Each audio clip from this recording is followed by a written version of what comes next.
A short hike is the definition of a cozy game, and it's one that I feel like I've been seeking out without really knowing it. The thing is, I saw the initial trailer back when this game released 3 years ago and just forgot about it. So really, I have nobody to blame but myself. And as I was scrolling through Game Pass and realized that this game was set during autumn, I couldn't pass up talking about it during this season. Except you might notice that it's fucking winter now. Yeah, if you couldn't tell by the sudden halt of videos coming out, Spider-Man got in the way severely. I was supposed to talk about a lot more games this autumn, including some games that I've been just itching to talk about, but hopefully there will be a lot more next year. I'll have it planned out better by then. So just take this as a consolation prize. A Short Hike is an adventure/exploration game where you play as Claire, a teenager who visits her aunt for a while and has to climb the highest point on the mountain, known as Hawk Peak, which is a family tradition that's been going on for generations. As evident by the title, most of the game will be walking and gliding, with golden feathers working as your stamina bar. But the only way to get more is to explore, complete requests for locals, purchase them outright, or even find some along the way. There is a decent amount of side stuff to do.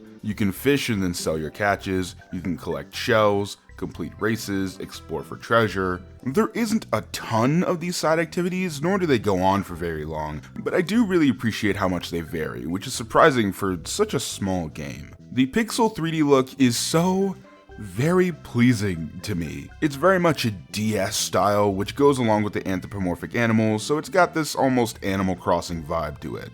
But if you're not a fan of the blocky aliased look, you can change that in the settings.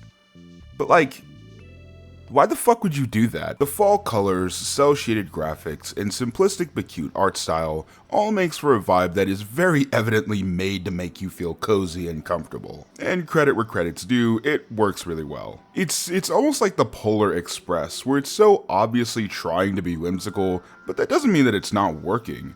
To be honest, this is probably the most relaxed I've been making a game review in a very long time, and a big part of that is also the soundtrack. Mark Sparkling's music really is able to capture the essence of serenity. The easiest way to describe the soundtrack is that it's almost like a scrapped Ghibli film adaptation of Wind Waker, which is understandable when you consider that Joe Hisaishi, the composer of the Ghibli films as well as New Leaf, was one of Sparkling's inspirations. I'm telling you, when that AdSense money comes in, this will be one of the first soundtracks I'll be purchasing off of Bandcamp. It's so fucking good. Even if you end up not playing A Short Hike, you fucking sicko, you should, at the very least, give the music a listen. I say this a lot, but I mean it every time. None of the characters are voice acted, which also sort of adds to the charm, but the writing does a pretty good job of holding its own. Claire feels much less like a protagonist of a story and more like a regular person who's just having an abnormal day.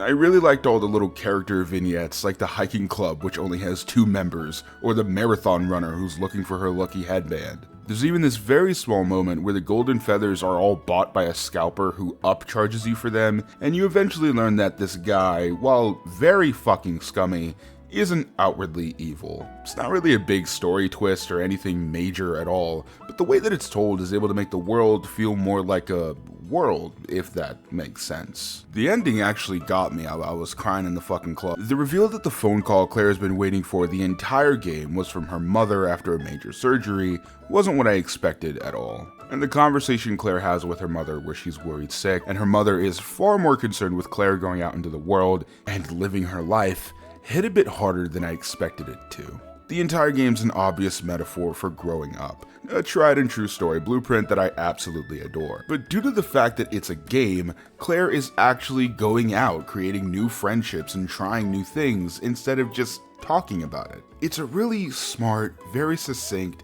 beautiful story for such a short game. Without rushing it, I finished it in a little over 50 minutes. I mean, the fucking soundtrack was longer than my first playthrough.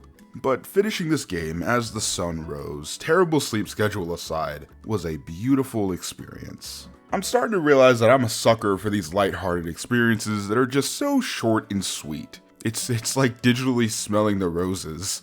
However, as much as I loved it, this doesn't feel like a game I would replay immediately. To me, this is something you bust out on the really rough days, or, as gross as it sounds, when your heart is really yearning for it. I'm sorry. My guidance counselor says that I struggle to convey emotion. This isn't something that can almost endlessly be replayed like Animal Crossing or a Katamari. For me, games like Untitled Goose Game, Unpacking, Abzu, Journey, and A Short Hike are really best experienced in smaller doses, in playthroughs that are separated by a decent amount of time. Much like Christmas, the scarcity and time sensitivity of the celebration is what makes it matter so much. As much as I'm baffled by whatever the fuck Xbox is currently doing, I'll always appreciate the games I've been able to discover for myself through Game Pass. And yeah. If another fucking car passes by this fucking window, I'm going to actually don't forget don't forget to share this on SoundCloud. On the third day of Christmas, I ate an alligator! Oh damn! Oh, this alligator tastes good!